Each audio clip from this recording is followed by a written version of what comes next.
ఆంధ్రప్రదేశ్ రాష్ట్ర ఆహార పౌర సరఫరాల శాఖ మంత్రి నాదెండ్ల మనోహర్ మాట్లాడుతూ మార్పు కోసం ధైర్యంగా కూటమి ప్రభుత్వానికి అండగా నిలబడిన ప్రతి ఒక్కరికి హృదయపూర్వక ధన్యవాదాలు తెలియజేస్తున్నాను అని అన్నారు. కూటమి ప్రభుత్వం ఏర్పాటై ఏడాది పూర్తయిన సందర్భంగా తెనాలిలోని మంత్రి క్యాంపు కార్యాలయం వద్ద ఘనంగా వేడుకలు నిర్వహించారు. ఈ వేడుకలో జన సైనికులు, వీర మహిళలు, కూటమి నాయకులు పాల్గొని టపాసులు కాల్చి సంబరాలు చేసుకున్నారు. అనంతరం మంత్రి నాదెండ్ల మనోహర్ కూటమి నాయకులు అధికారులతో కలిసి గడిచిన ఏడాది కాలంలో అమలైన సంక్షేమ అభివృద్ధి కార్యక్రమాలపై సమీక్ష నిర్వహించారు. దీని వెనక ఎంతో మంది అహర్నిశలు కృషి చేసి ఒక ధైర్యంతో మార్పు రావాలని తపంతో పనిచేసిన Telugu Desam party, Bharatiya Janata party, Janasena party నాయకులు, కార్యకర్తలు, అదేవిధంగా ఎన్నడూ లేని విధంగా అంత మెజార్టీ ఇచ్చి ఒక శాసనసభ్యుడిగా నన్ను గెలిపించిన తెనాలి నియోజకవర్గ ప్రజలందరికీ మనస్ఫూర్తిగా నేను ధన్యవాదాలు తెలుపుకుంటున్నాను. సంవత్సర కాలం ముందుగా ఇక్కడ ఉన్న వ్యవస్థ ఏ విధంగా గాడి తప్పిందో మీరు అందరూ చూశారు.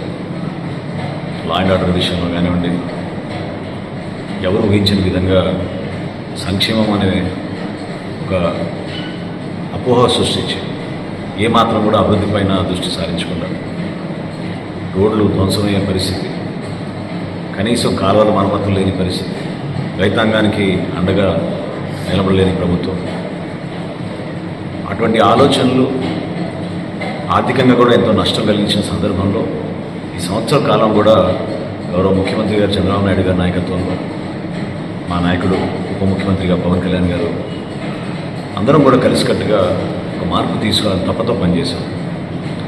తెనాలి నియోజకవర్గంలో ప్రత్యేకంగా దాదాపు 74 కోట్ల రూపాయలతోటి మనం అభివృద్ధి కార్యక్రమాలు, సుమారు 400 కోట్ల రూపాయల వరకు వివిధ సంక్షేమ కార్యక్రమాలు చేసుకుంటూ ఈ ప్రాంతాన్ని అభివృద్ధి చేయడానికి కోసం తెనాలి మున్సిపాలిటీ, తెనాలి మండలం, అదేవిధంగా కొలిపర మండలం, ఈ 3 ప్రాంతాల్లో కూడా చాలా అద్భుతంగా ఒక మంచి ప్రణాళిక ముందు సిద్ధం చేసుకుని ఈ కార్యక్రమాన్ని ముందుకు తీసుకొచ్చాం.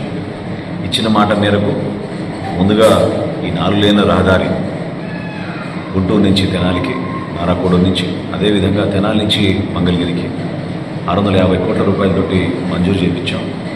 డీటెయిల్ ప్రాజెక్ట్ రిపోర్ట్ కూడా పూర్తి అయిపోయింది, టెండర్లు పిలవబోతున్నారు. ఈ కార్యక్రమం ఈ సంవత్సరం ప్రారంభించుకుంటే ఒక 2 సంవత్సరాల్లో రోడ్డు అభివృద్ధి కూడా భావితరాలకి, భవిష్యత్తుకి, మన తెనాలికి ఎంతో అభివృద్ధి జరిగే విధంగా ఒక అద్భుతమైన అవకాశం నేను భావిస్తాను.